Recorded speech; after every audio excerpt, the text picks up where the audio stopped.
Very big eel fish. বহুত নাটক করে।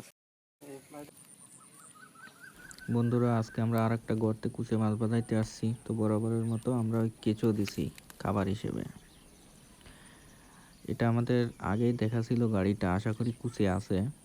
ওই দেখেন পানিটা কিভাবে নড়াচ্ছে, গর্তের সাথে সাথেই ধরে বসবে মনে হয়। ধরে বসছে আমাদের, দেখেন। কিন্তু আমরা সাথে সাথে উঠাবো না, সাথে সাথে উঠাইলে ও আবার গাল থেকে বের করে দেবে। এই জন্য আমাদের আস্তে আস্তে এটা টেনে টেনে আস্তে আস্তে খেলায় খেলায় গর্ত থেকে উঠাইতে হবে।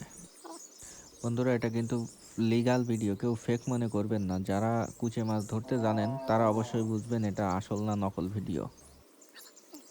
এবার টান দে, দেখেন এইবার ধরে বসছে, এখন আর যাইতে পারবে না। ওঠা, বসি ওর পেটের ভিতরে চলে গেছে। মিডিয়াম সাইজের কুচে। It's very big eel fish. ও, তো আজকে আমরা দুটো পাইছি কুচে, একদম দেখেন সাপের মতো ঘুরে বেড়াচ্ছে। উঠা, ভাড়ে উঠা।